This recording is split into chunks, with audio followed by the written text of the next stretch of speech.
winners, C. Phillips 92, did using some CPM or curative pop culture management. This is more or less the message of every vid on McLuhan videos every week. Now you have Videosity generating reputation, capital, context for any and all sellers, from your local garage sale to NBC, Universal, and the like. Now, how familiar is everyone with the film Dirty Dancing? I've still never seen it. Is it on Tubi? Actually, it might be. Excuse lanes. However, I do know there are many orbiting video index tokens, or VITs, on your YouTube channel, and it is on Prime and Netflix simultaneously. All of them, of course, licensing this from the Lionsgate-controlled Best Run Video. So, no. Who all has a guest? No. Guest? No. Guest? No. Guest? No. Guest? Who else? Guest? Who else has a guest to C. Phillips 92's #1 video index, Andrew? Well, okay, it's still pretty early here, Pomp. But if I was going to hazard guess it, what time is our graphics are all over the place today? Are you guys going to fix that? The dress, the Ameritrade, baby's dress. It's 8008. That's a calculator joke.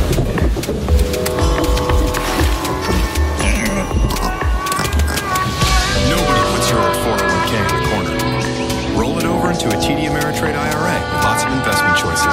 TD Ameritrade, you got this. We're buying the rumor, selling the news, but now we've come back to... It is Finnegan's Wake time with Bree's black dress. Exactly. It's actually the jean shorts that Jennifer Grey wore, which has resulted in an evergreen purchase that is correlated to every other hourly comment made on this YouTube clip that I'd like to note was uploaded approximately 2 years before YouTube's like button appeared. And so this has resulted in Levi's working with Vestron to issue C. Phillips 92 around 2,500 Roar coins, which, to give you some understanding, Roar pairs with Doge, which pairs with XBT, or its more popular currency code BTC, which is about $5 every other hour for some ZLC that someone else did. That person gets 1,200 Roars plus 1/100% of C. Phillips 92's additional commissions from participating settlement companies like Macy's. Understanding, Roar pairs with Doge, which pairs with XBT, which is unsurprisingly still used for APIs. Is this like David Lynch's use? XBT? I'm sorry, what is XBT exactly? What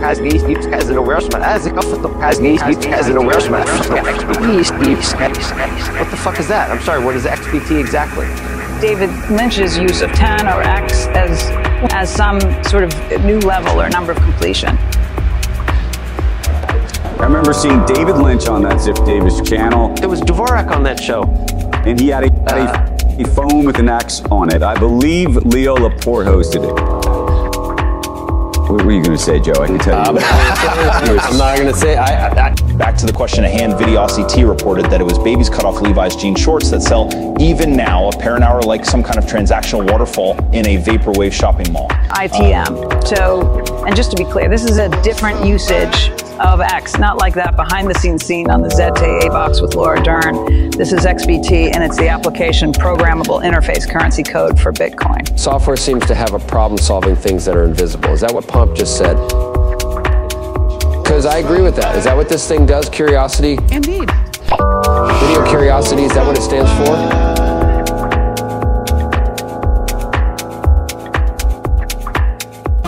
Larry Miller has the greatest joke I've ever heard about Canada.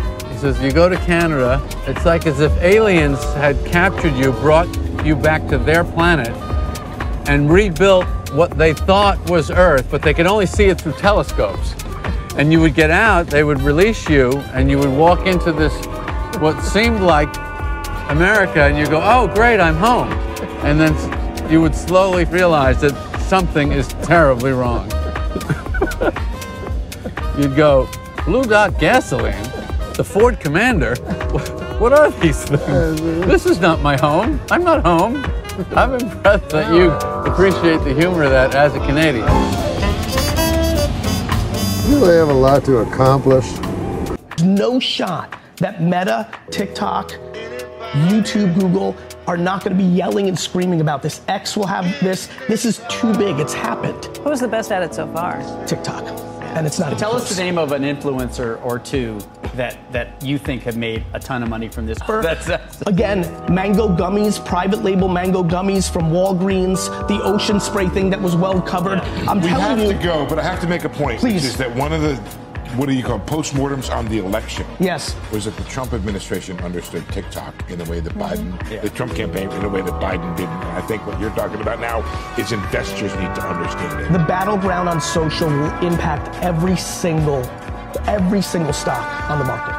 Joining us right now to discuss how the new regulatory environment will impact stablecoins. Jeremy Allaire is here. He's the co-founder and CEO of Circle. You're here in Manhattan. You're not at Mar-a-Lago this morning. No, I'm right here with you guys. So what do you think is going on here? We're all trying to understand. Obviously, we're looking at Bitcoin as sort of an indicator, signal of everything. You're in the stablecoin business. This idea that the Trump administration is going to embrace crypto means what? What does it actually mean in reality? Look, I think there's a bunch of pieces to this. I think the first is we've gone from an administration who, on many fronts was either outright hostile to or constraining of, this industry, to an apparent administration and broad bipartisan support in Congress that actually wants to get good laws on the books, that wants to be constructive in rulemaking in the agencies, wants to get more of the market active and growing, get banks involved. And so it's a pretty dramatic shift from that perspective. But what is it, when I say what does it mean in practice? Yeah. So you have a less hostile and maybe even embracing administration, but what does that mean in terms of new regulations, things that could be done tomorrow that couldn't have been done yesterday? Well, I think, I'll start with stablecoins, which is there is not yet a federal law that defines dollar stablecoins as legal electronic money in the U.S. financial system. Once we have that, then every company in the world, every public corporation, every financial institution all around the world will be able to treat this as digital cash, use it as collateral, use it to settle transactions. Its ability to be used on a mass scale in society grows dramatically. So that's a huge one, obviously. And then in crypto markets, there's sort of who looks over exchanges. That's sort of one thing. But the big thing is we need statutes that define what these different types of digital assets are. Right. And so digital tokens are a huge innovation, and they're an innovation in economic incentives and others. And so we need laws that say, here's what a digital token is, here's how you offer one, here's how you distribute it, here's how end users can use it, whether it's a game or whatever it is. So that's really the key. I have a different question for you. It relates to Bitcoin, but it definitely deals in crypto, which is there's a letter floating around in the last 48 hours. It was a letter about the state of Texas, which I guess is trying to do a Bitcoin strategic reserve of its own. Yep. And the letter suggests that it is potentially unconstitutional for a state to try to create its own money, but makes a larger point, which is that Bitcoin, if successful, effectively undermines the dollar. And so if you are the president of the United States or an administration that represents this country, and you want to have your own currency, whether you actually should be advocating for Bitcoin. The dollar is unfortunately undermining itself, and I think that the dollar will always be necessary to convert Bitcoin into. I mean, that's never going to go away. I got strong views on this. Okay, give them to us. I'll give you my strong views. So first, agreeing with you, Joe, first and foremost, we have to focus on the strength and competitiveness of the dollar first. So, we have a situation in the world where, while the dollar is the reserve currency, there are lots of places in the world that don't want the dollar to be that currency. And so first, we need full reserve digital dollars, like stablecoins, to become a mass export product of the United States. And if there's going to be a major currency of the internet, make sure it's a digital dollar. That's one. The second is that the fundamental issue that we have here is a sound money issue. We don't have sound money principles embedded in our monetary system right now. Well, not anymore. You don't. So you have virtually every government in the world is, I won't say they're all bankrupt, but they're in massive debt. The United States has an enormous amount of debt. Its fiscal house is not in order. I'm not disagreeing with that. I'm just wondering if you care about the sovereignty, if that's a word, of your currency. Do you want to actually be promoting another one? I believe that the world more broadly needs to operate on sound money principles, on full reserve money, on an Austrian economic philosophy. And as part of that, I believe, like in the past, you had a portion of what backs fiat money be sound money, and you can do it again. Money.